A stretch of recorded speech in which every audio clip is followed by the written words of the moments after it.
Imagine uma escola sem educação física. As crianças até aprenderiam português, matemática, a ler, a escrever. Mas será que elas aprenderiam a conviver com as diferenças? A respeitar o limite do outro? Será que elas aprenderiam através do seu corpo? E a cultura corporal? Essas são questões cruciais que justificam que a educação física é inegociável para a educação. A gente está falando não somente de movimentos isolados ou aprender habilidades físicas, mas de um desenvolvimento humano profundo, com contato real. Essa é a base de uma escola que se diz democrática e republicana. Vamos lá, e o que isso significa na prática? O que é uma escola democrática e republicana? Quando a gente fala de escola democrática, é aquela que garante o direito de todos de aprenderem e de participarem sem distinção. Já a escola republicana, ela tem um compromisso com o bem comum, com o conhecimento da humanidade acumulado ao longo do tempo e com a formação completa do cidadão. Segundo o Festenshafer, Gonzalez e Piton, a educação física precisa assumir o papel como componente curricular, para que contribua para os estudantes se desenvolverem e compreender o mundo através das práticas corporais, desenvolvendo assim pensamento crítico e a participação social. Aqui acontece uma mudança de paradigmas. Durante muito tempo, a educação física foi vista como uma mera prática esportiva. Hoje, compreendemos que seu papel é trabalhar a cultura corporal. Marcos Neira disse que é preciso refletir sobre essa manifestação da cultura corporal para entendê-las. Nesse sentido, permitindo que os estudantes conheçam diferentes formas de movimento, mas que também reflitam sobre essa prática. Questione padrões e entenda o significado multicultural por trás de cada prática.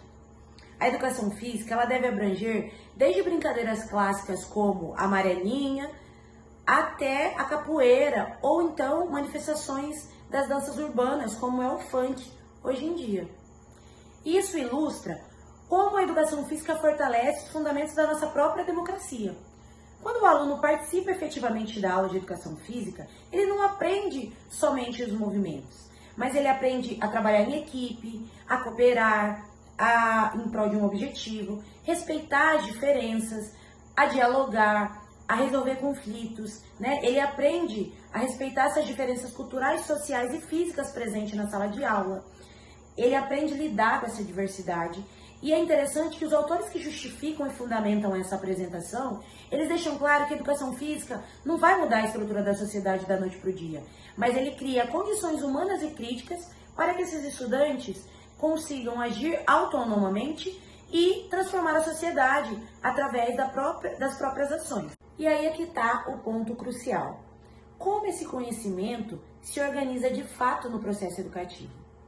Saviani defende que o papel da educação física é socializar esse conhecimento que a humanidade produziu ao longo da história. Ele diz que a educação não deve acontecer por acaso, ela não pode ser algo improvisado. Na verdade, é um trabalho humano intencional. Então, a educação física não pode se resumir a apenas uma bola na quadra. Da mesma forma, a educação física deve ensinar esses conhecimentos da cultura corporal de uma maneira organizada, sistematizada e significativa, permitindo assim que todos tenham acesso a esse patrimônio cultural. E para amarrar tudo isso, a gente precisa entender que uma escola democrática, ela não forma apenas alunos que sabem conteúdos, ela forma pessoas capazes de dialogar, de respeitar as diferenças, de pensar criticamente, que participa da sociedade ativamente. E a educação física, ela contribui para tudo isso, porque ela ensina por meio do corpo, da cultura e das relações humanas. Então, nesse sentido, defender a educação física é defender uma educação mais democrática e republicana, comprometida com o desenvolvimento e a formação integral desses estudantes. Para finalizar, eu quero deixar aqui uma reflexão. Como podemos esperar cidadãos adultos que zelem pelo bem comum amanhã, se não garantirmos a eles a vivência e o respeito coletivo e corporal nos dias de hoje? Obrigada!